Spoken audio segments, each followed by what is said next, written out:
can animal abuse ever be justified? What do you think? I would say. Tell me in here. I would say yes. It can be justified. Yes, I can. I can say it'd be justified How? if it's for the betterment of mankind. Right, okay. Let me ask you the questions I normally ask other people. So, what's your thoughts on animals in general? I like most animals. I like all animals. I like animals. How would you describe abuse? What would you qualify as animal abuse? I'd say physical abuse, obviously abusing an animal unnecessarily. So, and then there could be emotional. I agree. What are we talking about? Yeah, I would agree with that. Unnecessarily. Yeah. So if an animal was attacking you, you could act like a bear came up behind you now. You could act in self-defense. I'm totally fine with that. What do you think of people who abuse animals or animal abuse in general? I think it's terrible. But I think there's a difference between like a humane killing for like food and animal abuse. Like some people would say killing cows for food would be animal abuse. Yeah. Would you agree? Well, that's why I'm standing here. Yeah. Yes.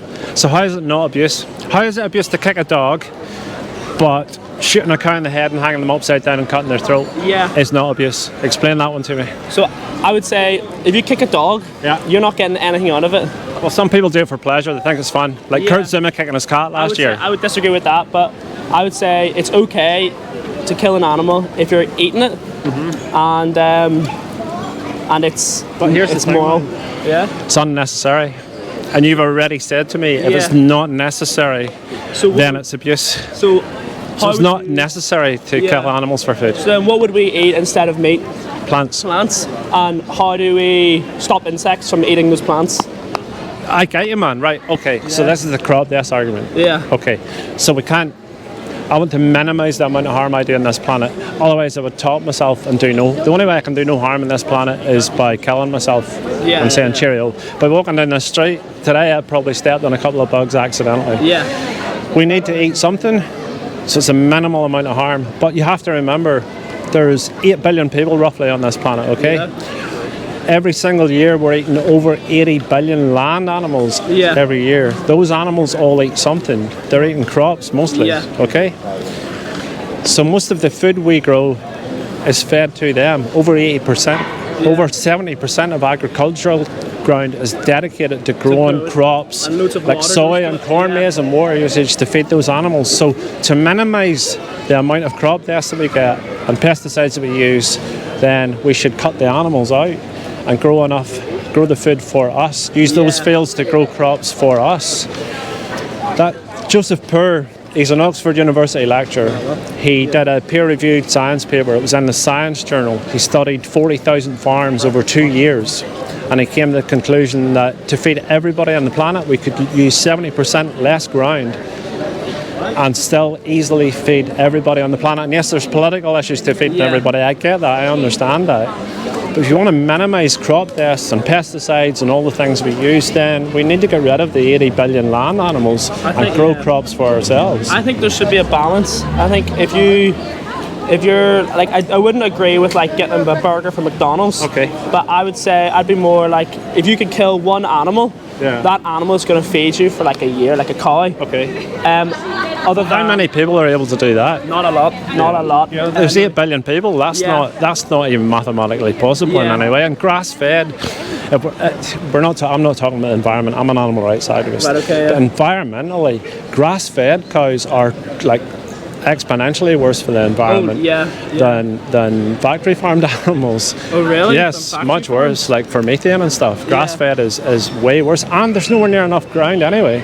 If all the animals in the world were grass-fed, okay, in Northern Ireland's very different because we have, well, number one, it's such a complicated issue. I know. You go up on an airplane now, have you been up on a plane recently or flew? You look down, what do you see? A lot of grass. A lot of grass. Yeah.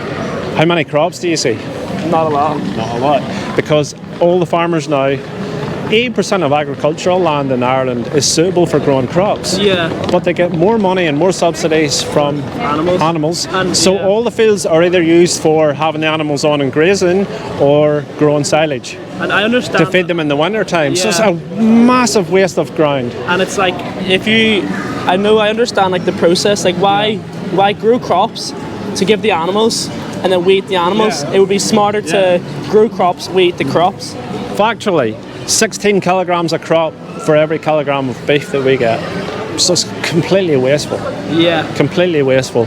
Where everybody talks about locally sourced and all the rest. If you take pigs in this country, when's the last time you seen a pig in a field, for example? Well, I grew up on a farm, but other than that... Pigs are indoors, all of them. 95% in the UK are indoors.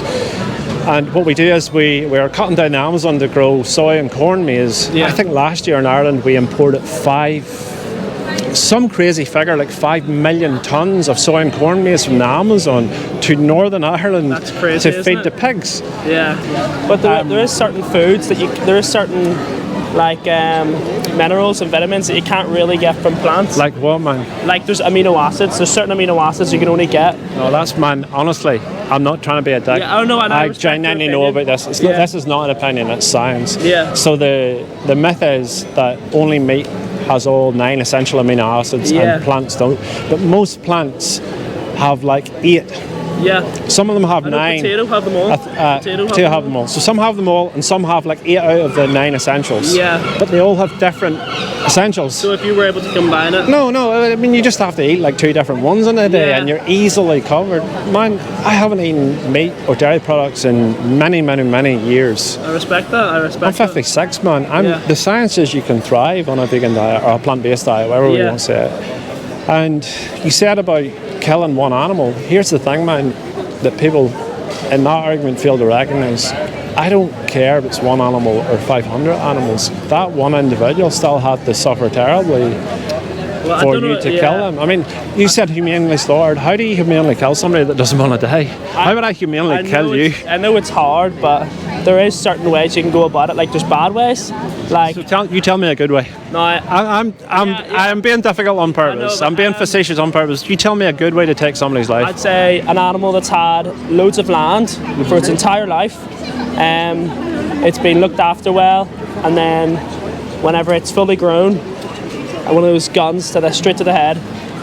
Right. Minimize. I don't think you can eliminate it. I think you can minimize suffering. I'm going to say to you, well, the way to minimize the suffering is not to kill them at all. Yeah. Right. So I almost see it as a bigger injustice. Like if an animal's suffering terribly in a factory farm or in a cage, and they live like 6 months, pigs get 6 months, chickens get 48 days till they're fully grown, and then they're off to a slaughterhouse, and they live in miserable shit conditions. And I've been there and seen the chickens arrive at slaughterhouses, and the condition they're in is hideous, man. They suffer terribly. Pigs the same. The pigs are actually really smart. That's why it's really bad. I'm going to tell you that in a second. I'm going to ask you a question in a second. But okay, so we take. It's almost when I see the chickens arrive at a slaughterhouse, it's almost like relieving them from the misery that they live in. But I see it as almost a bigger injustice to give somebody a good life. Yeah. No, but and then you double cross them in a way where you're having a nice life, you're enjoying yourself, you're in the sunshine, you're in the outdoors, and somebody comes along and sticks you on a truck and takes you to somewhere where somebody's going to cut your throat. That's terrible. It is bad. That's terrible. It's not fair. That sounds like a childish thing to say, but I don't think that's fair, man. It's better to then like grow them up in factories? No, I think it's better that we don't bring them into existence in the first place, which is how they get here. And eat plants. And man, you can vegan alternatives these days. I don't know if you've ever tried any. Man, they're so good. I have. They taste nice, but I would just. There's certain foods like soy. It's meant to like reduce your testosterone. Nah, man, that's nonsense. So I could spend hours talking to you about nutrition because I have studied epidemiology and nutrition. But so the estrogen you get in plant-based products is called phytoestrogen. Have you ever heard that word? PHYTO. No. That means it's plant-based, which means it can't interact with your body. Right, okay. Right? But the estrogen you get in milk products from a female mammal actually can.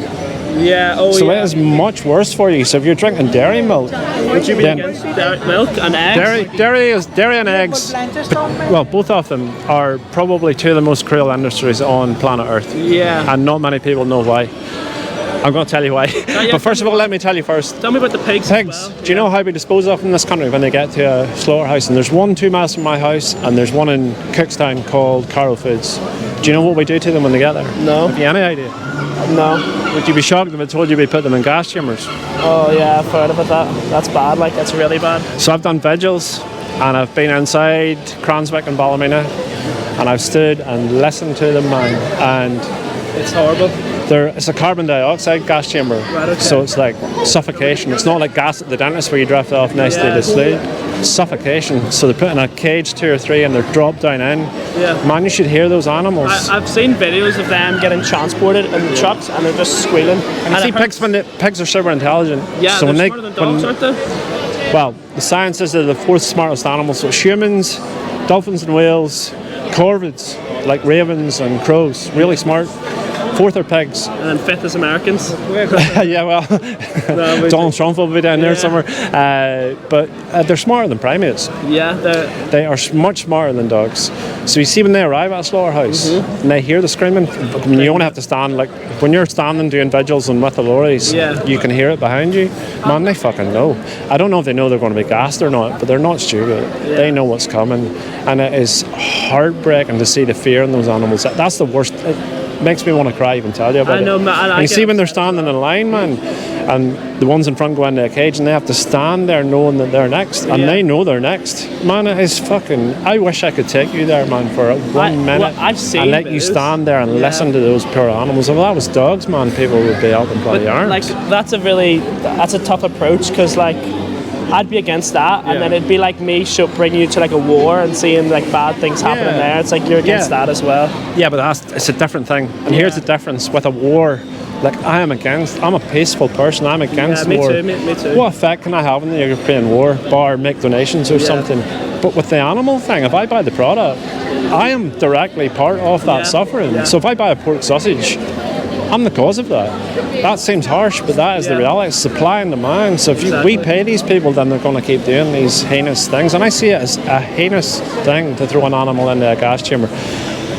And the dairy industry, any idea how it works at all?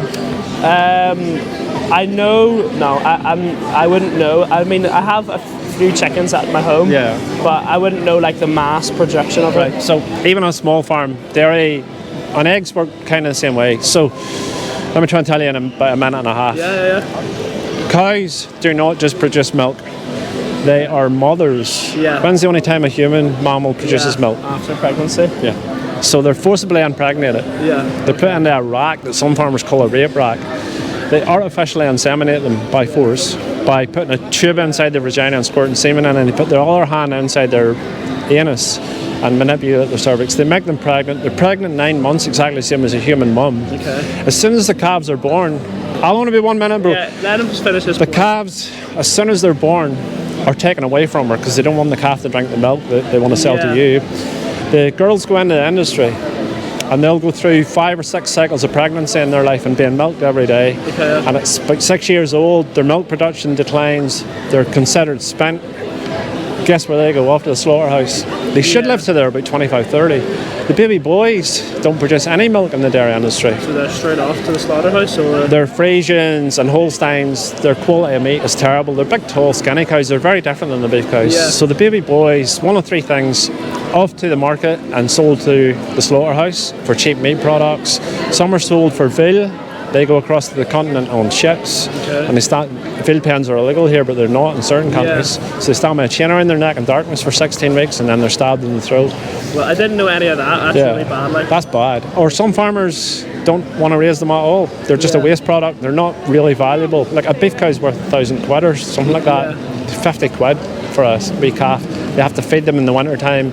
They'll just shoot them, man, on the day they're born. I've seen farmers put them on the ground and just hit them over the head with a spade or a shovel just to dispose of them. So I'm not. If I can buy oat milk, man, I'm going to give you a card before you go. It'll take 10 seconds. Yeah, no, perfect. And I really appreciate.